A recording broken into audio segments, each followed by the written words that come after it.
Well, good evening, everybody. Well, my name is Otto Lee. I'm honored to be here tonight, serving as the board president of Santa Clara County's 1.9 million residents, being the largest county in Northern California.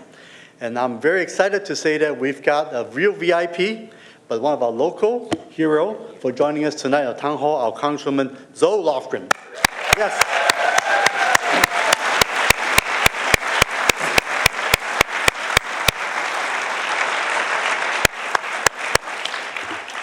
So before we start, I just want to give a quick introduction. Since the United States President took office once more on January 20th, we certainly have seen how much of a wrecking ball this White House has taken to break the fabric of our democracy and even our financial markets. Worldwide tariffs announced Wednesday has caused 2 days of free fall on the stock market. From immigrants and veterans to teachers and nurses, from our LGBTQ plus neighbors and persons with disabilities and to the unhoused, every part of our community is under attack. There have been intentional, orchestrated disruptions across the country due to decisions coming down from this White House, impacting many careers, our children's schooling, our healthcare, and our lives as a whole. The current federal funding freezes, for example, can really harm our county. Santa Clara County receives more than $3.6 billion a year of federal funds out of our overall budget of $12 billion, and that's 30% a year. The uncertainty and the mass firings that we've seen has hurt our neighbors, our friends, and our family members, and many of us have felt the pain personally as well. As I cautioned from this dais just a few weeks ago during the State of the County, we must not fear, but we need to stand tall together with hope, with kindness, with gratitude, to endure what's ahead, to ensure that a brighter future is possible. And we must be willing to speak up, to take action, and be on the front lines.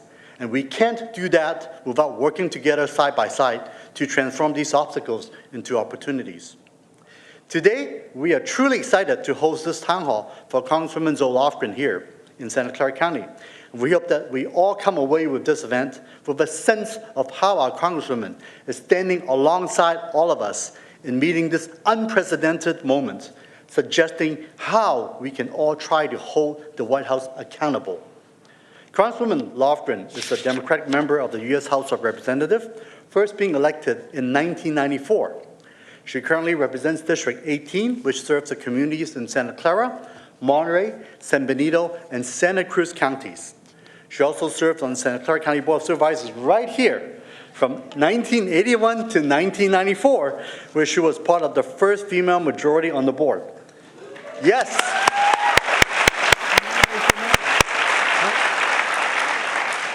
And guess what? We're excited to now have a woman supermajority on this board, and yes, I'm the only dude left.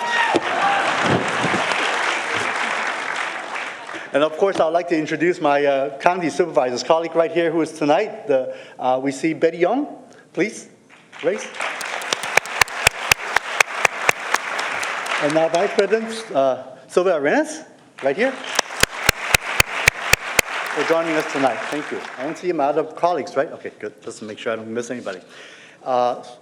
Congresswoman Lofgren's public service began before she even graduated from law school, when she served as an intern and then staff member for her predecessor in Congress, Don Edwards.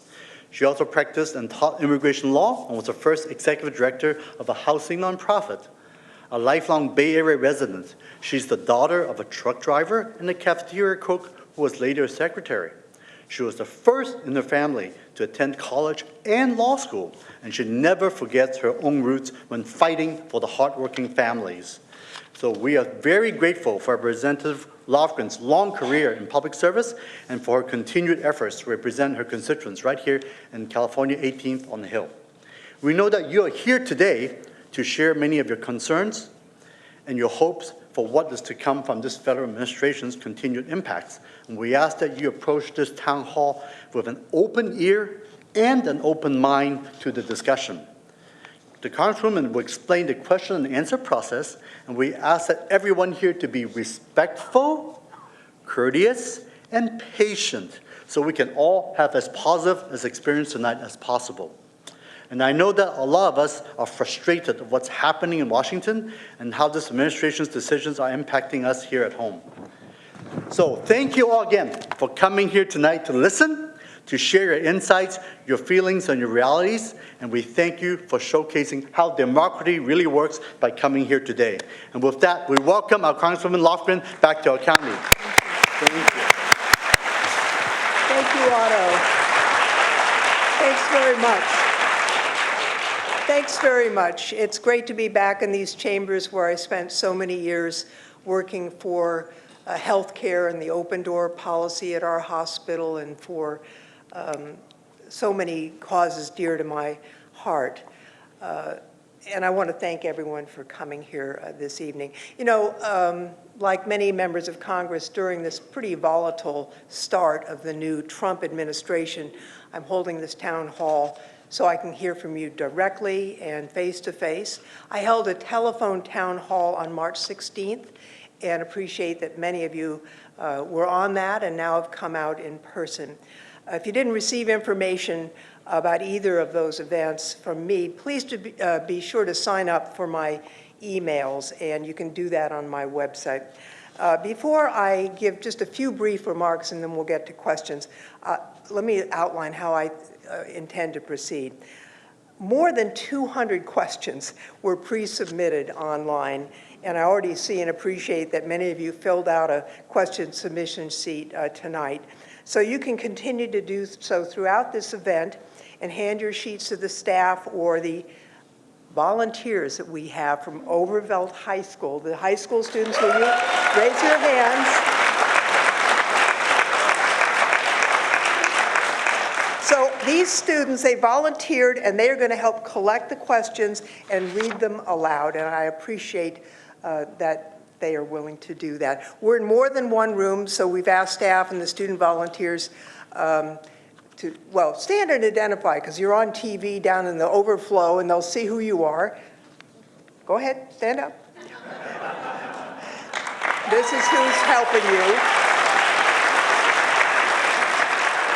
So I would say the tone of most of the submitted questions have showcased frustration, anger, in some cases a feeling of helplessness. Now, that's not to say that there aren't people who support what President Trump is doing in the 18th District, but from here to San Jose, all past King City, the new district, there are families with all types of priorities and political views. So tonight, I'm going to give you my view of the past 2 months, which to me have felt like a very long 2 months, filled with really unprecedented and I think in many cases unlawful actions from the new administration. I have to admit that I've gotten angry, like many of you. My plan is to channel that anger into calling out and fighting against the wrong-headed, harmful, and anti-democratic actions or statements of the president. And I will say that my Republican colleagues in the House have been complicit in this entire thing. So I want to set the scene. In Washington, the Republicans control the White House, they control the Senate, they control the House, and they have the votes to outvote us every single time. So what are we going to do? We have not given up our voices, and we have not given up the capacity to push back. I want to talk about some of the votes that have been taken, the no votes, and why I voted the way I did. First, there's a continuing resolution that was adopted in March. Some of you read about it. It was drafted. The Republicans actually just walked away from the bipartisan discussions that were underway. We were pretty close to an agreement, and I think they felt that we would have to cave. The bill was a partisan one. It cut funding for veterans' health care, for affordable housing, for medical research, flood control projects, and more. I voted against it. I will say that, well, thank you. each member of Congress has a right to come to their own conclusion, but shortly after that vote, the House Democrats went to our issues meeting just outside of the airport at Dulles, and Chuck Schumer had said he was going to oppose this terrible bill, and then all of a sudden came to a different conclusion. I will say that the House Democrats spent most of that conference calling senators, texting senators. Jamie Raskin and I prepared a one-pager on why legally it was problematic. But in the end, some of the Democratic senators voted for the measure, much to my distress. And I will say that people are pretty angry about it around the country. So am I. So am I. The other thing going on is the budget resolution, which purports on the House side to make dramatic cuts to things that matter to regular people so that we can do a $4.5 trillion tax cut that benefits primarily the well-to-do. Now, one of the main objects of the cuts is the Medicaid program. In the 18th district that I represent, nearly 325,000 people are on the Medi-Cal program. That includes 150,000 children and 28,000 seniors. You know, children's hospitals in California get roughly 50% of their revenue from the Medicaid program, and in our district alone, Medi-Cal funds nearly $4 billion in health care services. You know, I worry, and I've been meeting with the county supervisors and administrators, the impact of a cut such as is being proposed would be devastating. About 2/3 of the nursing home beds in the state of California are paid for through the Medicaid program. And so you think about all of the impacts this would have on regular families, potential closure of hospitals. How will regular families pay for an elderly relative that cannot be cared for at home? How will you possibly pay for those bills? We've already had layoffs at the Head Start programs. We've got critical infrastructure projects that are at risk. Some of the freezes mean that key transit, water supply, and clean energy priorities here are threatened. And since I've been representing this district, which starting in 2023 includes parts of Monterey and Santa Cruz and San Benito, as Otto had said, more than $7.8 billion in allocated federal funding has come into this district, and it's to fix local roads, for health care, water infrastructure, research, science research, energy efficiency, and the like. Now, on the funding pauses, I need to be clear that in the Constitution, which I sometimes wonder if the President has read, it makes clear that Congress appropriates the funds. And there's a series of cases going back to when Richard Nixon was president, pointing out that once the law is passed, the President doesn't have the authority to simply not do what he's been ordered to do through the legislation. Now, the Trump administration is not telling Democratic members what they're doing. And so what we have done is to, for example, in the Science Committee, and I'm the top Democrat on the Science Committee, we put up a website and we asked the scientists to tell us what was going on. And that's how we found out that they had fired the Ebola scientists. Every Democratic member of the committee went to the floor of the House, and we each took one report that we'd gotten in, and I took the Ebola scientists. I said, really? You fired the Ebola scientists? The next day they hired them back because I don't think they realized they had fired the Ebola scientists. Now, the freezes really dry out programs, even if they're saying they're not closing the program. If all the staff is gone, basically the program cannot continue. What have we done to stop it? As I say, we don't have the votes in the House, so we have turned to the third branch of government, the judicial branch, Article 3, and under the case law, members of Congress don't have standing, a legal term. We can't be the plaintiffs, but we've set up a litigation task force among House Democrats. I'm on it. Sam Liccardo's also on it, to help people step forward, people who are brave enough to be the plaintiffs, to try and play a coordinating role, to avoid mistakes if at all possible, to have amicus briefs and the like. We have overseen the filing of more than 150 lawsuits so far, and so far most of the lawsuits have been lost by the president, and that's with judges appointed by both Republican and Democratic members.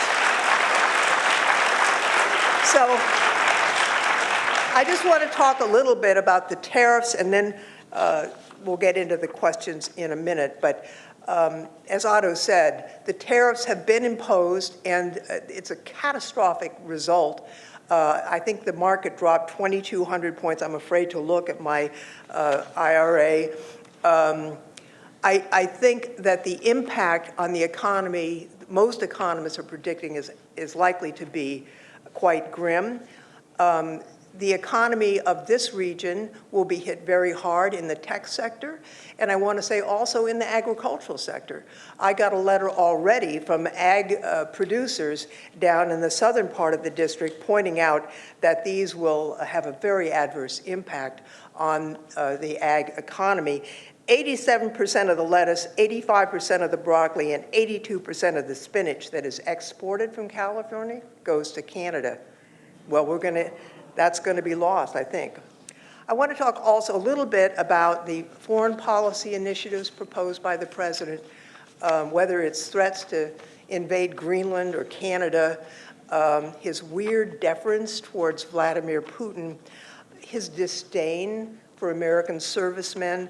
The foreign policy priorities of America First should not be America alone. And it's interesting to me that through their propaganda efforts, a substantial portion of Americans now think that Canada is our enemy, which is absurd. And that Europe, which has always been our allies since World War II, that somehow they are the enemy. I'm watching for their new efforts to try and make Russia our new best friend. I just want to talk a little bit about some of my legislative efforts. Last Congress, we had, of course, a different president, but the conservative Republican from Oklahoma who chaired the Science Committee and I worked together very collaboratively. In fact, every bill that was passed through the committee was passed unanimously because we worked out differences of opinion, and science is so essential to our future. I mean, as we continue to work on quantum computing, AI, fusion, they all work together, and if we can succeed in these areas, it will bring tremendous prosperity to our country and to our world. And I will say I am so very concerned by the anti-science efforts taken by this administration.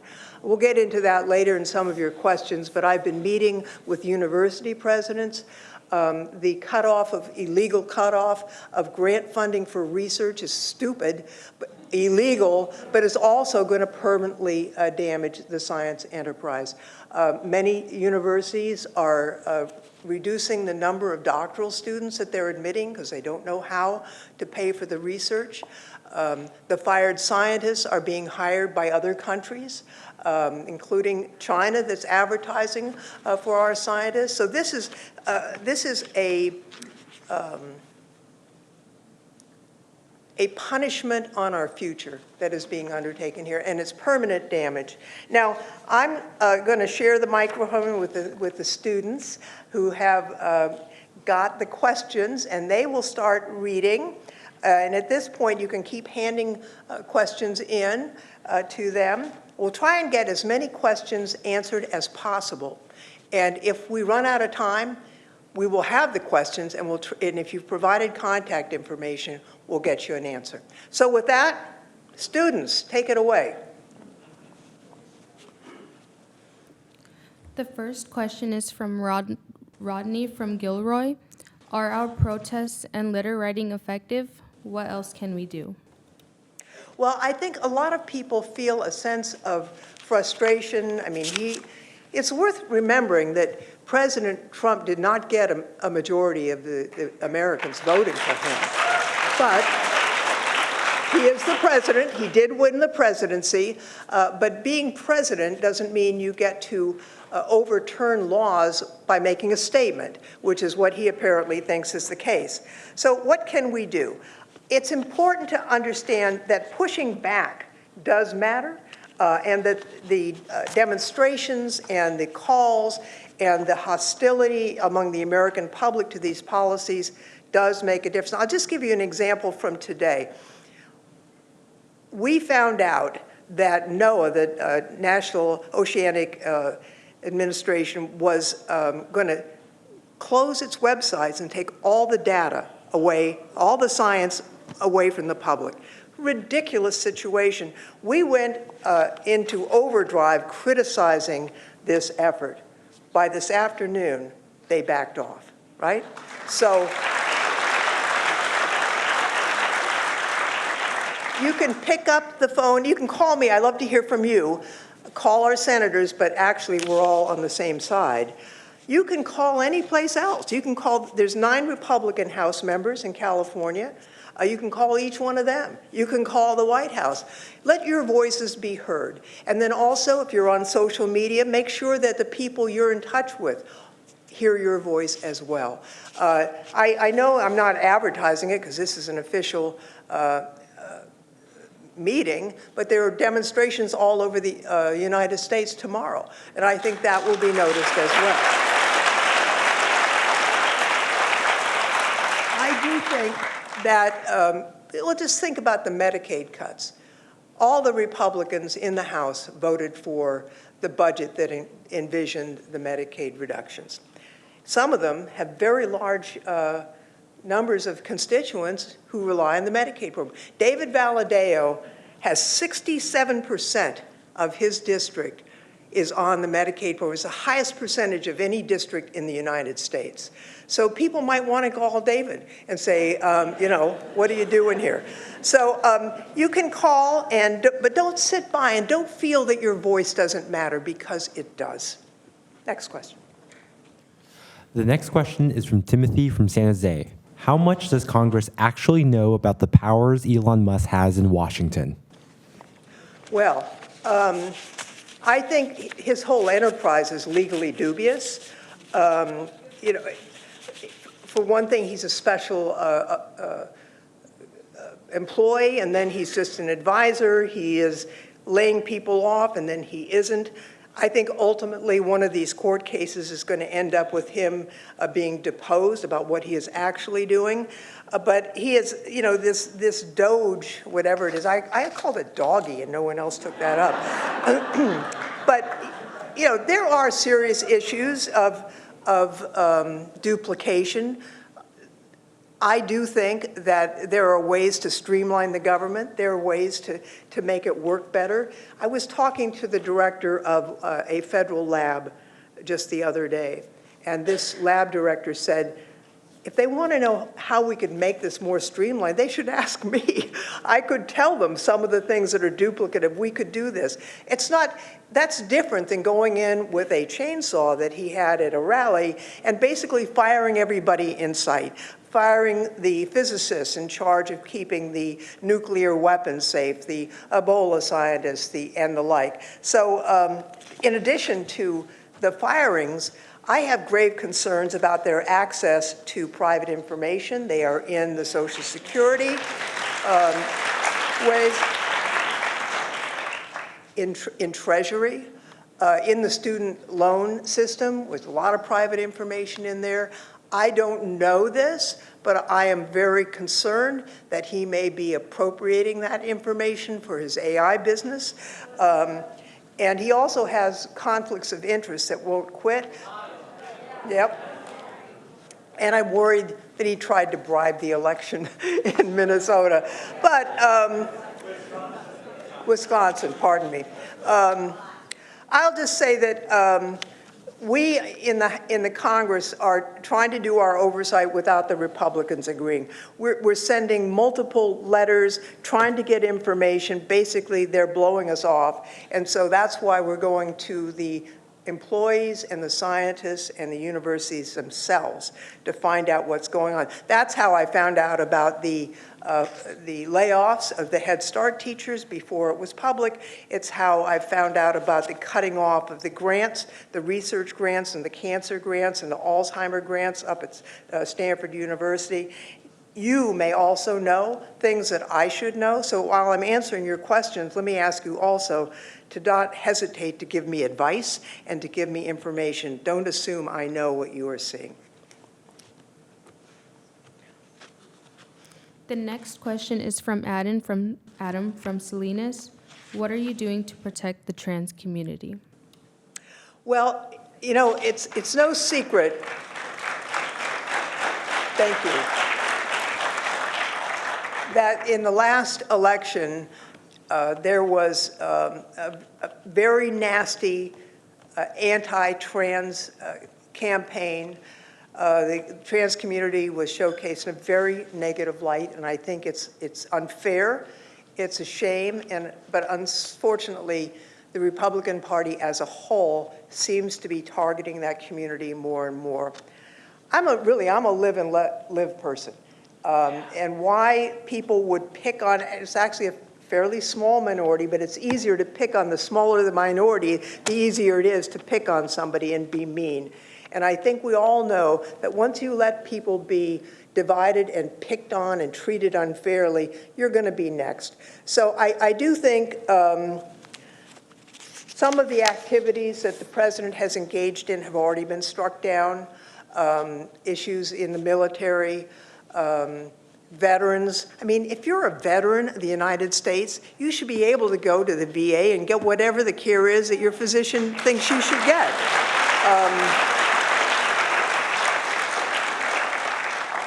I'll say also that in the House, we have Sarah McBride, who is a representative from Delaware. She's on the Science Committee. She's a terrific member of Congress. And one of the members, the Republican members, introduced a bill, and now it's a House rule that you can only go to the bathroom that matches your birth gender. It's like, why would you be spending time about where your colleagues go to the bathroom instead of dealing with the things that matter to regular people, the inflation, the economy, and everything else? Sarah has handled this very well. The other day, one of the Republican chairmen recognized her as the gentleman from Delaware, and she said to him, "Madam Chair."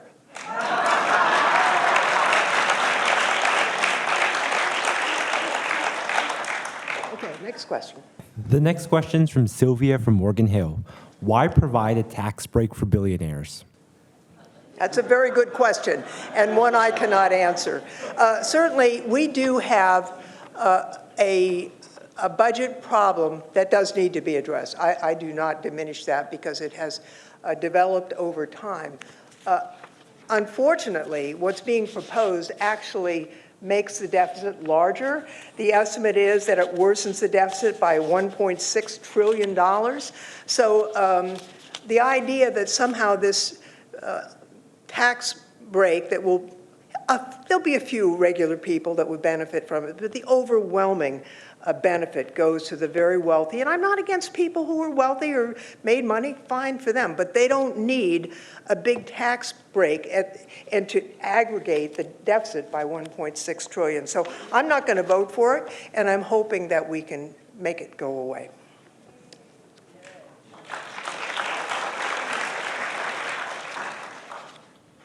The next question is from Dana from San Jose.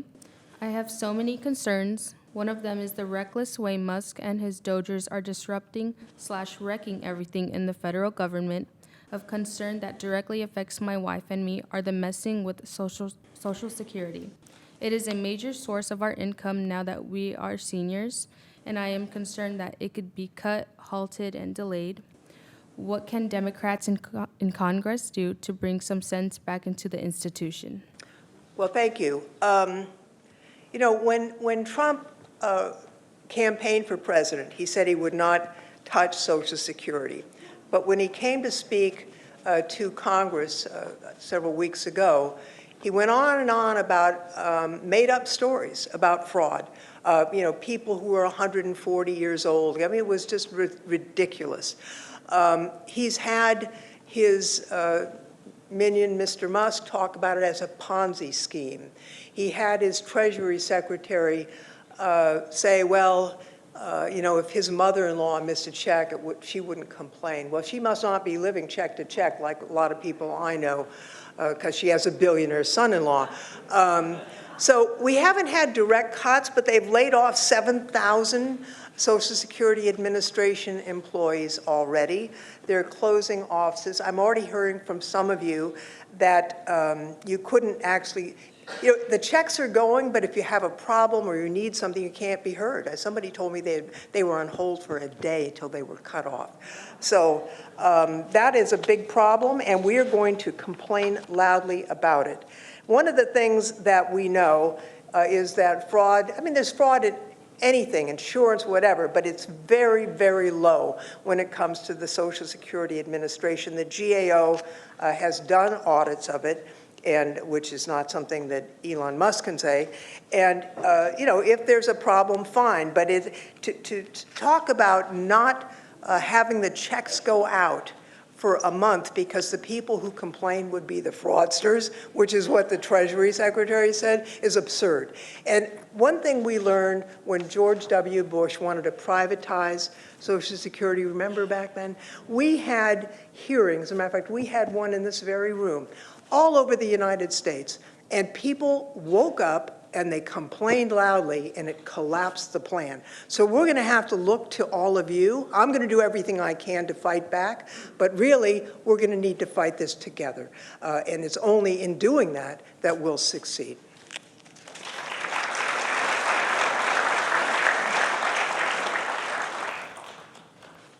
The next question is from Monica from Salinas. How are you working to promote a ceasefire in Gaza?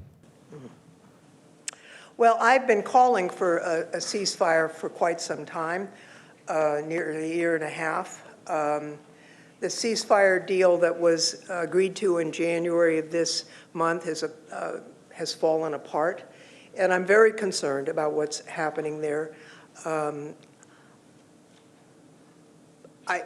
I read just today that Israel is now apportioning Gaza, and I think that is not in keeping with the two-state solution that has been our policy throughout. The suffering in Gaza is immense, just immense. I'm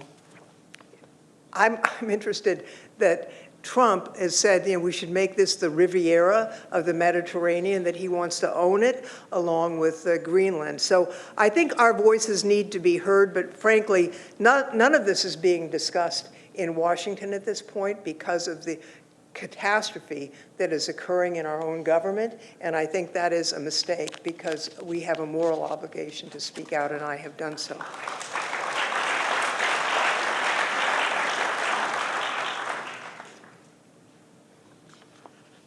The next question is from Catherine from San Jose. Did you agree with Minority Leader Schumer's decision to give in to the Republican spending bill? Well, as I said earlier, no. I know Chuck Schumer. We served together on the Judiciary Committee when he was in the House. I know he loves our country. I know he's trying to do the best he can, but I think that was a failure. I think this was a time where we need to fight back. We need to fight back, and you can't give in. You know, when you're dealing with a bully, once you give in, you just keep giving in. You have to draw a line and say, no, we're not doing this.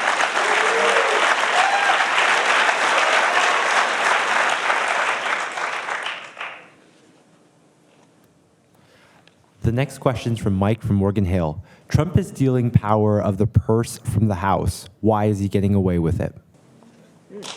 Well, the Republicans have a 3-vote majority in the House of Representatives.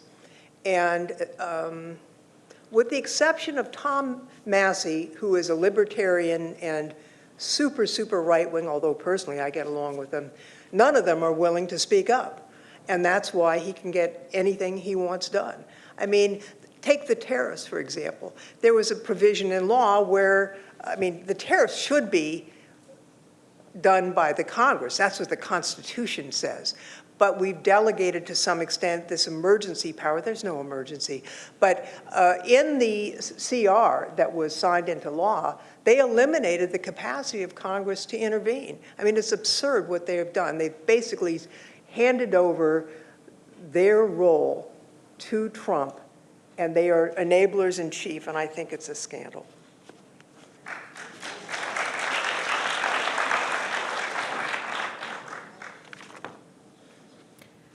The next question is from Tracy from San Jose.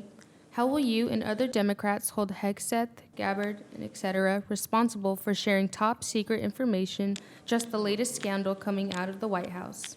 How are they allowed to keep their jobs when they are obviously not qualified for the positions that they hold? It's a good question. I actually called for Hegseth to be fired publicly. Now,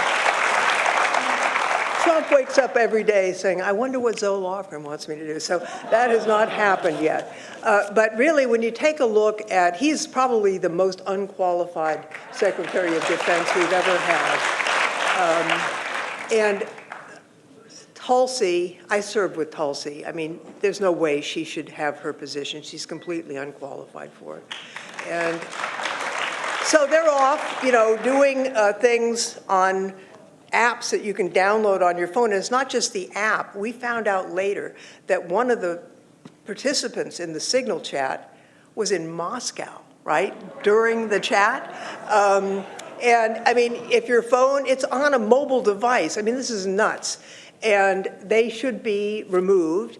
But when I read that story and it broke, I thought, I bet you this isn't the only time they're using Signal, and it's turned out there are more. So I think, you know, we don't have the votes. Number one, the House doesn't have a vote on appointments anyhow. That's the Senate. But I do think the biggest stink we can raise, make it harder and harder for them to defend. I mean, that they would say, that is not classified, not a problem, but the secret flights of without due process of immigrants to El Salvador is a state secret. What is wrong with this picture? So we need to speak up, and I will continue to do that. The next question from Daniela from Watsonville. What is the state of the Low-Income Home Energy Assistance Program, HEAP? Is HEAP at risk of elimination? What is being done to prevent this? Well, LIHEAP is something that is, again, in statute. You can't legally refuse to spend the money. The money has been allocated, it's my understanding, for this year. But what they did instead was to fire everybody that administers the program, so that even though they are not impounding the funds, they've disabled the program because there'll be no one to actually process the claims. This is more important in other parts of the country than here, although there are people who need it here as well. Before LIHEAP, there were people who froze to death in the Northeast, and that was part of the reason why this program was put into place. People should not be freezing to death in their homes because they're poor. And I am very concerned. I don't know that the lawsuit has been filed yet because it just happened yesterday. But I just will say, even though we have to go to the litigation route, because that's all we have left is a direct action other than advocacy, they're flooding the field, and they're doing it intentionally. It is hard to keep up with the misconduct and the illegal activity, but we're doing our best to make sure these cases are heard. And so far, for the most part, the judiciary, no matter where they are politically, has been applying the law and the facts, and I'm grateful indeed for that. The next question is from Quay from Greenfield. What can Congress do to stop Donald Trump from unlawfully invading Greenland, Canada, Gaza, or any other place/country? The enormous national debt of over $36 trillion is a terrible threat to our nation's liberty and prosperity. It will cause extreme financial calamity and ruin for many families. How do we stop the president and Congress from continuing this madness? Right. Well, the War Powers Act means that the president, legally, can't just start invading countries without Congress taking an action. However, that assumes that Congress exists. And with the Republicans in charge, you might as well say it doesn't. So I'm very concerned. The saber rattling that he is making with, Canada, really? In addition to the trade war, I don't know whether he's bluffing or whether he really intends to engage in military action. He has said he's not taking it off the table. I think the American people would rise up in arms and say, the polling shows people are totally opposed to this. So I do think that we will have to take strident advocacy actions to oppose this if he does anything. Even talking about it is disturbing, frankly. And he makes stuff up, too. The Chinese own the canal. And Representative Ogles of Tennessee introduced a bill. Introducing a bill doesn't, you can do weird things just by introducing a bill. But to make Greenland great again, that's the name of his bill. So I think we have a problem on the other side of the aisle. And I happen to know there are plenty, I don't know plenty, but there are some conservative Republicans who know this is nonsense, who are, they may be more conservative than me, but they're not crazy. But they're not speaking up. And I think it's because I think they're intimidated by the president. And my theory is when the blowback from their constituents exceeds the blowback from the president, they'll step forward. So what we do here makes a big difference. Next question. The next question is from Vanessa from San Jose. I am deeply concerned about how green cards and visa holders are being targeted at the border when crossing into the United States. The stories about travelers being questioned, abused, and detained for weeks at a time without cause and questionable conditions are truly frightening. What can be done about this so that lawful tax-paying U.S. citizens can travel outside of the country without fear of being targeted or possibly detained at the border upon return for no apparent reason? Well, under immigration law, if you have a temporary visa, you are not guaranteed entry to the United States at the border. There's tremendous discretion on the part of the interviewing officer. That said, you can only apply the law in a way that is not unconstitutional. And I'm very concerned that some of what is going on, I don't like any of it, but the First Amendment applies to everyone, no matter who you are in the United States. And to say that you can go arrest people who are here they're here on a student visa, they're a legal permanent resident, for what they say. Even I might not even agree. In many cases, I don't agree with what they're saying. That's what the First Amendment is all about. It's to allow people to speak and have a discussion. And it's not just about the speaker, it's about the listener. The whole idea of our country is that the free flow of information and vigorous debate will help us get to a common understanding. So there's a number of lawsuits being filed right now. The whole idea that you can take somebody and take them and deport them to another country that is not their home is very questionable legally, and that we are sending people to this kind of horrible, abusive prison camp in El Salvador is an outrage. And the justices and the judges are working on this, and we are supporting those lawsuits.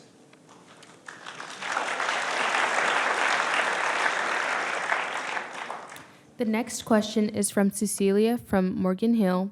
If the Democrats take back either the House or Senate or both in 2026, will they be able to stop or roll back the actions of the administration, since most of these have been executive orders? Well, I don't know the complete answer to that because the election is next year and we're only 2 months into this. I mean, can you believe it's only 2 months? So what's going to happen between now and then is only, it's a nightmare. I do think that if we had a House, and this is a public meeting, it's not a political meeting, so I'm not going to get into the elections, but if we had a Congress that was willing to stand up to President Trump, I think it would slow him down. And, you know, that means we have to have free and fair elections next year. I think you notice that he is trying to, through executive order, these are statements, change election law in all 50 states. You can't do that. And our Attorney General has already filed a lawsuit on that, which I believe he will win. There is an act that's going to be voted on in the House next week, maybe, that will require you to have your original birth certificate in order to vote. I mean, how many people age 70 or 80 have their original birth certificate with them? It's meant to, I mean, the only people who are allowed to vote in federal elections are U.S. citizens, and that's the law. It's a felony if you vote and you're not eligible. There's very little wrongdoing. I mean, if you're not a citizen, you are deportable, and there is no excuse. I mean, there's no leeway on that.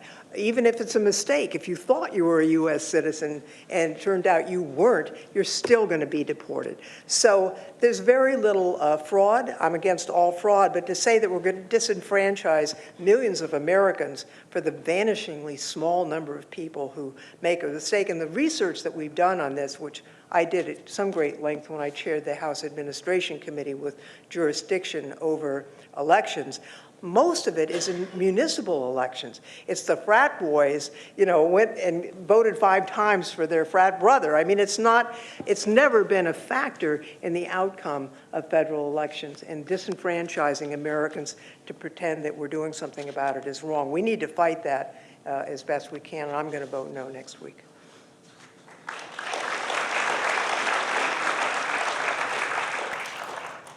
The next question is from Guillermo from Hollister. What is your stance on the proposal for ongoing minimum funding of $60 million in the general fund for Cal Foods starting in 2025-2026?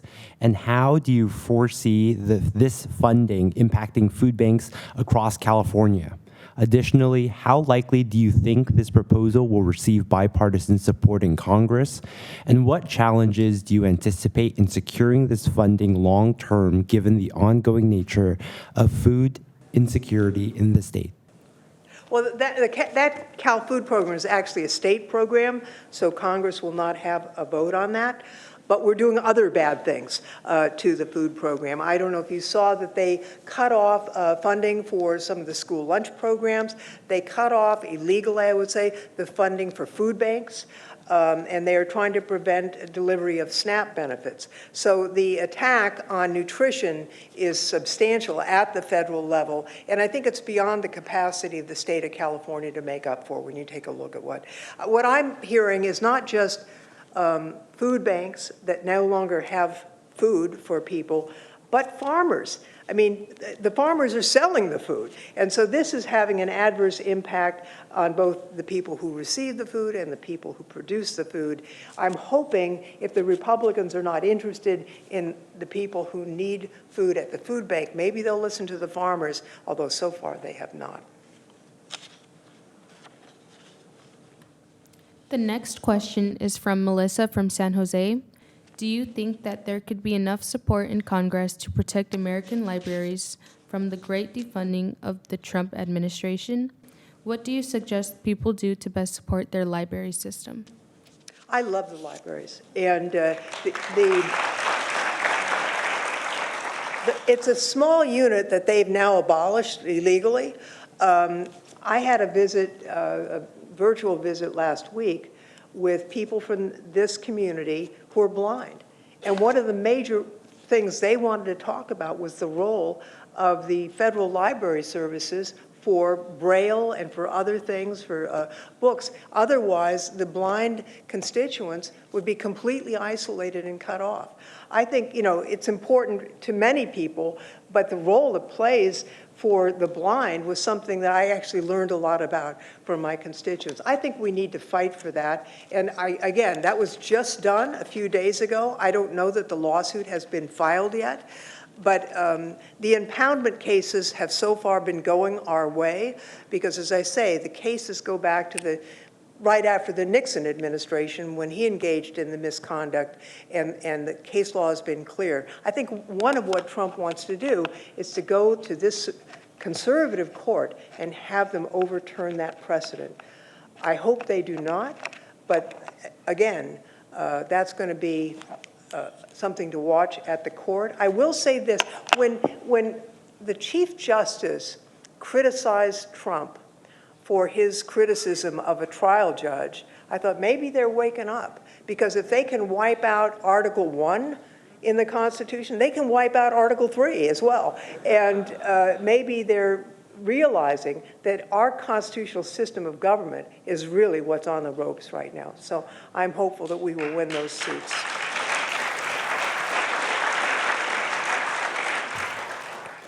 The next question is from Michael from Morgan Hill. What is the state of California doing to oppose the illegal actions of the Trump administration?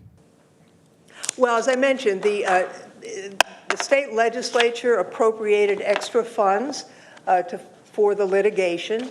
I chair the California Democratic delegation. It's an elected group of all of us from California, and we have met with by Zoom, the Attorney General, and agreed to coordinate our actions with him. He has been very willing to step forward and bring lawsuits when he has the capacity to do that, and he's had some success with that. So it's very important. The Democratic Attorney General's Association meets weekly, and California is very much a part of that, so that even though members of Congress don't have the standing to be the plaintiff, many times the states do, and they're bringing those actions, including our state, which makes me proud of them.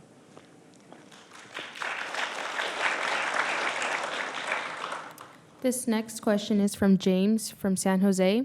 Can you please discuss the current state of collegiality in the House and if it has changed from when you were first elected?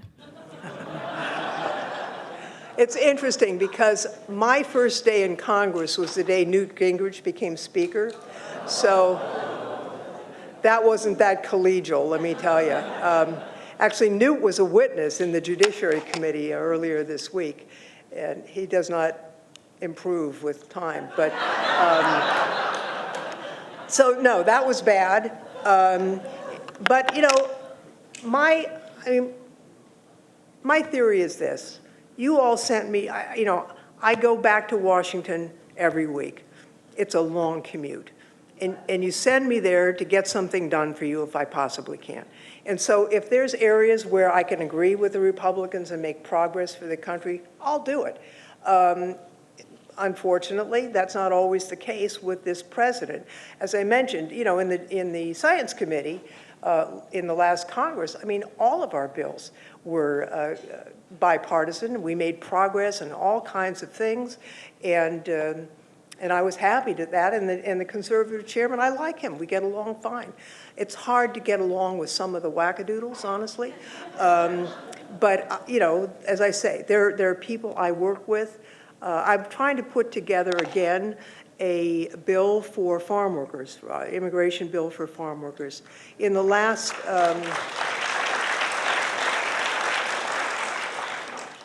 in the 117th Congress, I put together a bipartisan group, and then all the growers and the United Farm Workers Union.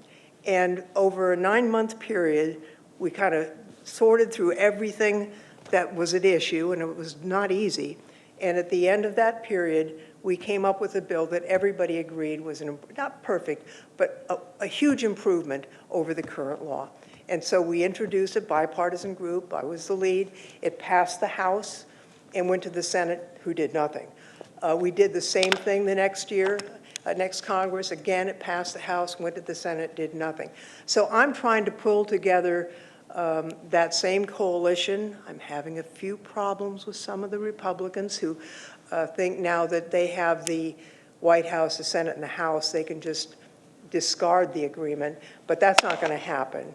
And, I work with people to try and achieve progress. The whole idea that, half the farm workers in this country are undocumented, roughly, and that, they're out in the sun, they're working a job that is very tough.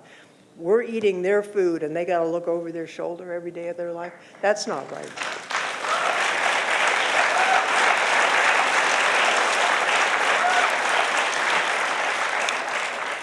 The next question is from Jeffrey from Salinas. If the courts rule against the actions of the executive branch and the executive branch refuses to enforce the court's ruling, what happens next to avoid a constitutional crisis? Well, there's some who think we're in a constitutional crisis right now. When a president who took an oath to see that the laws are faithfully executed violates the law or the Constitution multiple times every day, that's a problem. But so far, the Trump administration has not overtly violated a court order. They've slow-walked it. They've said they made mistakes. They haven't said, we're defying you yet. If that happens, and even if it's a mistake, the courts do have some remedies. And I think we're about to see some of those remedies come into play with the flights to El Salvador with the people who are they? No one knows. If they're gang members, they're going to be deportable, but there's a way to do it. You don't just round people up, put them on a plane, the court says don't do it, and fly the plane anyhow. So I do think there are sanctions that the courts can impose, both on lawyers and administrative officials, and I think we're likely to see some of that. And I'll tell you, the president doesn't care, but if you're a lawyer in court and you're going to, it's civil contempt, so you're going to be in jail until you change what you do, that could happen. And it's going to need to happen if that's what they do. How can you get Trump in jail or wasn't in jail? Well, unfortunately, in answer to Trump in jail, he did get 34 felony counts. But the Supreme Court did one of the worst decisions of modern times when they found immunity for the president, criminal immunity, is absurd. The only immunity that is actually found in the Constitution of the United States is for Congress, who cannot be held to answer at any other place for what you do legislatively. So he is not going to go to jail for anything that he does as president. That doesn't mean that the minions who are carrying these out are not going to be held accountable. And I do think, it's one thing to say, you're MAGA, but when you're MAGA and you're going to lose your income, you're going to lose your freedom until you do what the court says, that's a different thing for a lot of people.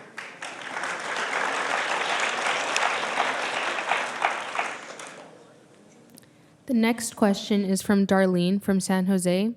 When the migrant workers don't show up, what will we do about the fruits and vegetables rotting in the fields? How will this help or hurt immigration reform? Yeah. Well, so far, although there have been some scares, we have not had massive workplace raids in the agricultural area. I fear that will happen. There was one incident down in Kern County, and there were divergent stories of what had happened, and I think I finally found out, which was the Border Patrol that should not have been in Kern County because it was not the border. But they had a list of some people who had committed serious criminal offenses, and they were coming to arrest them and deport them. That's nothing new with Trump. That happened during the Biden administration, the Obama administration, and the like. Most people, and I include myself, if you've got a serious criminal conviction, you're going to get deported. Okay, while they were there looking for these guys, they saw a bunch of other guys, farm workers, having a cup of coffee. Well, they arrested them too, right? So then people weren't going to go to work. but then they did go to work because they had to support their family. I do think that all over this community and up and down the state and really across the country, people are living in fear. People who've been here, 10, 20 years. We've set up a situation where it's very difficult to comply with the law. We've put in non-criminal barriers. So if you're an American citizen and you want your spouse to become a legal resident, in many cases you can't make that happen, even though most people think that should. Immigration law needs reform from top to bottom, but it also needs help for the farm workers. And given that, unless something changes with these tariffs, a lot of this food is going to rot in the fields because it won't have a market anyhow. So anyhow, there you have it. The next question is from Nancy from Watsonville. Climate change is an existential threat. What strategies are you supporting to make sure we move forward, not backward, on addressing the climate emergency? Right. Well, according to this president, climate change is a hoax. And so he has managed to remove any reference to climate change from all of the science agencies and regulatory agencies, and they have been complying because otherwise they'll be fired. But that doesn't change the fact that this is an existential threat to the planet. And I think it's one thing to try and spin it. People right now in the Midwest are being flooded and there's tornadoes. They know that something's going on, and it's fueled by climate change. And the policies that,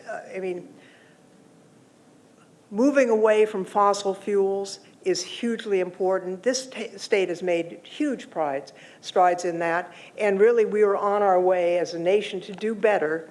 I also think the fusion energy program is an important one and one I've focused on in Congress. Not because, we're doing well in terms of renewables as an energy source, but we're past the time when just switching energy sources is going to be good enough. We need to remove carbon from the atmosphere and from the ocean, and the only way to do that really is an energy source that is non-polluting and limitless. And we are, all the people say, well, it's always 50 years away. Well, Lawrence Livermore National Lab, just up the street from us, has had ignition at their National Ignition Facility multiple times in the last 2 years. There is a huge amount of private sector money going into fusion energy companies. And one of them in Seattle has signed a contract, actually, to provide energy on the grid in 2028. Now, whether they'll make that, who knows? But we are much farther along than people believe. The next question is from San Jose. Trump introduced a $5 million visa to help pay the national debt. How do we know he won't pocket the money? Well, first, he has no legal authority to do this gold card, and I assume that if he tries to do it, there will be a lawsuit filed that will prevail. There is something called the EB-5 program, which I'm not a big fan of, honestly, but it allows for investors to be able to get their green card if they invest a certain amount of money. It's way too low. But the people who are running this program are not very happy about the gold card, so I assume they will be the litigants and have standing to sue.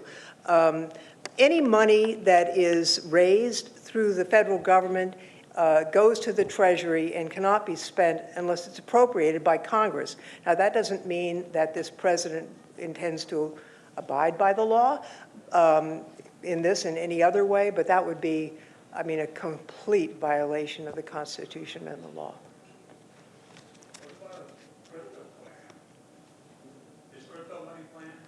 Oh, yeah. The corruption is just unbelievable, isn't it? I do think. I'm not an expert on this area. I've learned long ago not to pretend to know stuff that you don't. But what I understand from some of the people that are into crypto is that he's managed to set up something that he is the only one who profits from this and no one else. So, he's corrupt, and he's been that way all his life. The next question is from Julie from San Jose. When the courts rule against Trump, what can be done to enforce it? Because he seems to just ignore the ruling. Well, as I say before, the enforcement is going to have to come by the judges themselves. It's going to have to be the use of civil contempt, and it can't be against Trump himself, likely. It's going to have to be people who work for him and who are carrying out his orders. And I think, I don't discount that that's going to be taken seriously by them. As a matter of fact, I was just hearing about the hearing on in the case of the El Salvador flights, and the lawyer actually admitted in court that he didn't find the things he was being told by the administration to be credible. And I'm sure he's saying that because he can see, you know, there's the walkway to the jail cell. I mean, you don't want to be the guy, right? And so I do think they're going to have to show some courage, and so far, most of the judges have. Yeah. The next question is, what are you doing to protect federal workers or support them? What will you do to protect those on Medicare and Social Security? How are you going to fight Republicans on these issues? Well, as I've said, we have several prongs. First, advocacy. Second, litigation. And finally, try and force some votes. We have the task force in the House Democratic Caucus is litigation, legislation, and advocacy, mobilization. So each is important, and alone they will not work. Ultimately, it's the American people who are going to be the important factor in this entire thing. We may feel sometimes helpless, right? He's the president. He's out there doing this crazy stuff faster than you can even keep up. But in the end, it's the American people who are going to have the last say on this, because I think we can be heard by the legislative branch. My colleagues in the Republican side of the aisle, as I say, we only need 3 to walk away from them. Some of the Republicans I know are meeting separately, the Republican senators, and it's more than a majority. If they were to walk away from it, it would not be a majority Senate. I'm not saying they're not going to be Republicans, but those meetings are going on. That is going to be fueled by what we do out here in America to make our complaints, to make it heard, to make sure that people, I mean, the whole idea that people's Social Security would be, people pay in Social Security their whole life, and to think that that might not be there when people are counting on it, it's outrageous. And we need to create a big stink over that, and I'll be with you on it.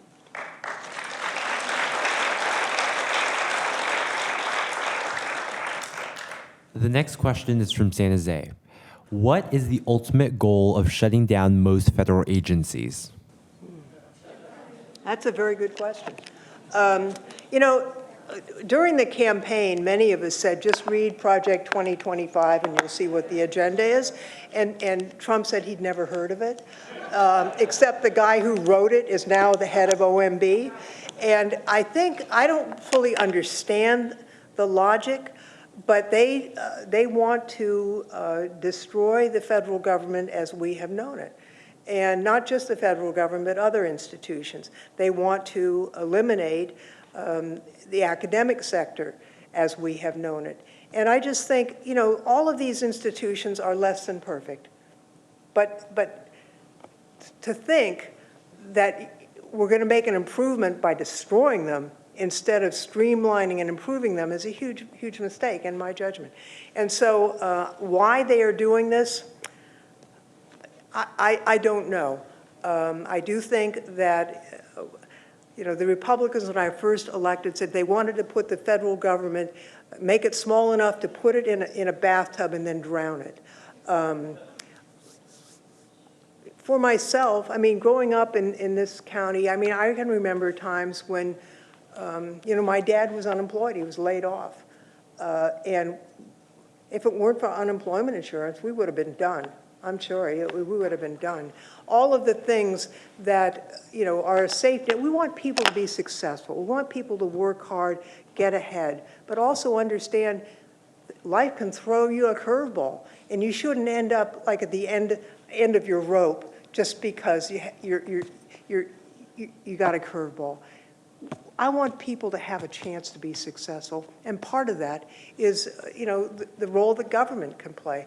I think about being here in Santa Clara County all these years, and when we decided that the hospital was going to be an open-door policy, if you're bleeding in the emergency room, you should see the doctor, not the billing office, right? And we'll sort it out. So I think it's just a different philosophy, completely different philosophy. The next question is, what right does Elon Musk and Doge have in making destructive decisions in our government? He was not affected and should butt out. I couldn't agree more. Well, for one thing, he funded the campaign. He's the richest man in the world. And he is writing checks. It's a real advertisement for campaign finance reform and why Citizens United was such a disastrous decision by the Supreme Court. So he and his teenage hackers are going in and breaking into offices, and Trump is saying that he has authorized him to do it, that he's a special employee. Then sometimes he says he isn't a special employee. I just think it's an appalling situation. And he's paying a price in terms of Tesla company, but I'll tell you, he is, I mean, are you out there, no on Tesla? But he is profiting greatly in his space company. I mean, what he has done in, some of the things he's changed in NASA, they're subtle, but they benefit only his company. What he did with Starlink, I mean, there was a process, I wasn't involved in it, but I was aware of it, where there was a vendor for satellite services. It went through this long process, and it was merit-based. He comes in, yanks the contract, gives it to himself. So I just think it's outrageous, and he is now one of the least popular people in the United States, and he's earned it. But in the end, though, it's a useful foil for Trump, because everybody hates Elon, but it's really Trump's fault, right? All right, we're running out of time, but we've got time for a few more questions, so we're going to be out of here at 7:30. This next question is probably my favorite question. From San Jose, how do you maintain unstoppable positivity in the face of the negative Trump idiocy? Thank you for carrying the fight proudly. Oh, thank you. Thank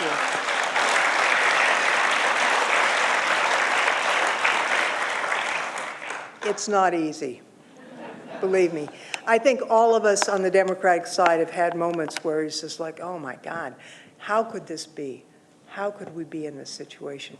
But you didn't send me there to be a wimp, right? You sent me there to stand up, and so that's what I try and do. On a personal level, I just say I come home every week, and it's a long commute, but it's worth it to be with normal people, and for a whole weekend. And just a little shout out, I have 3 grandsons, and I try and see them each weekend. 2 weekends ago, one grandson, they're 9 years old, he had his basketball practice, and I took the other twin off we went to the Discovery Museum. And we had a great time, and at the end of the day, he said, Grandma, this is the best day of my life. I said, that's going to keep me for the whole week, right? Maybe the whole year. So it just keeps you going, right? The next question is from Aileen from San Jose. What can an average citizen do to affect change to our current crisis, looking for day-to-day things to do to not feel so hopeless or helpless? Sorry. Yeah. Well, I know it seems attenuated, but we do have an election next year. And so whatever your views are, and this is not a political meeting, it's a government meeting, be aware that you get a say next year and get organized for that. Number 2, be aware that you get a say before that. You can call me, you can call your senators, but you can call people who don't agree with you too. I'm not suggesting this, but with cell phones, nobody knows what area code goes to what place, right? So you can call anybody and say, give them. I called a legislator from Arkansas on his personal phone. He was very shocked to get a phone call from me. Right. Well, and you could say you're from Little Rock, right? How would he know? And then also raise a big stink. I mean, they do notice.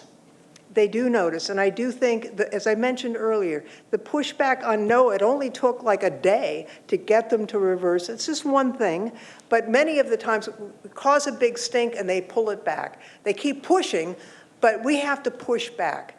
And I think ultimately, as these things are only starting to be felt across the country. I mean, most people, and I don't blame people are busy. They're going to work, trying to get their kids to do their homework, all of the stuff that you have to do every day. And, you know, you're not watching the news every night like an obsessive like I am. So, okay, when things happen to you personally, wait a minute, something is happening here. And I think actually the tariffs are having that impact. I mean, you can't see the market drop that we've seen in the last few days. It's shocking. And people are going, wait a minute, what is this? And the public is not for this. Once people, if there's a disruption of Social Security payments, it's going to hit the fan. I mean, if there is a reduction, and we're going to try and prevent the Medicaid cuts from happening, but if hospitals start closing, people will notice. I mean, and that's what, I mean, we're all in this together. The idea that the Medicaid program is only for somebody else, If the hospital isn't open, it's for everybody who's in an auto accident too. And I'll say that, you know, I'm proud of Santa Clara County for what they've done in their hospital system. They just, that regional closed their emergency room in East San Jose, really? And so the county bought it and they immediately reopened the emergency room. Good for you. That's great. But if there's no Medicaid system, I don't see how they run it. I don't see how they can't do it. And that's for everybody. That's for everybody. So. Next question. We got one more question and then. So, can you talk about Trump's personality disorder, please? 8 years ago, I made this poster and I found it. He loves Vladimir. Well, I can't do that because I'm a lawyer, not a psychologist. So I'll just say I think he's an odd dude, and he is a failure as a businessman. He's a weird guy. He's the president, though, and I'm thinking about how we stop his misconduct is what I'm focused on. So one more question from the audience, and then I'm going to wrap it up and thank you. We got, our student here's got the last question. This next question is from Nora from Morgan Hill. Lawsuits have been lost. How do you plan to bring back organizations such as USAID, science research that took such years to build? Yep, that's a fair point. We're hoping to win the lawsuits. For example, USAID, those cuts and the firings have been overturned. The rehirings and the money is not yet flowing, although I believe it will. Part of what the CR was that I opposed that Schumer orchestrated to win they undercut our lawsuits because instead of specifying the appropriations in a very detailed way as we ordinarily do, it did slush funds in certain areas. And so the impoundment lawsuits are going to be undercut, which is a point that Jamie Raskin and I made in our one-page, very coherent little analysis that we got in the hands of every Democratic senator. So that's a problem. But the damage has been done and can't be undone in some cases. I mean, talking to some of the cancer researchers, you've got trials going on. They had to stop the trials. I mean, they've got Alzheimer's research that they've just had to stop. And then the people who are not going into science because they can't get into the graduate program, or even worse, well, not even worse, but I mean, when you take a look at the talent that's come from all over the world in science to be here, I mean, you know, about half of the Nobel Prize winners, Americans, born in another country, Americans by choice. People aren't coming here because who wants to be, you know, put into shackles and sent off to some hellhole in Louisiana at the border? I mean, people are not coming. And so we're going to pay a price for that. We're going to pay a price for in the science enterprise writ large. I hate that. But all I can do right now is to try and stop more of it from happening and the chance that we may be able to rebuild some of this. America will pay a price for this, and we are already paying a price. But it's up to us. It's up to us to stand up, fight back, and I'll do it with you, and thank you for being with me this evening. Can you do a quick selfie for me? That's good. All right, I'm going to do a quick selfie for the whole room right here. Let's try it.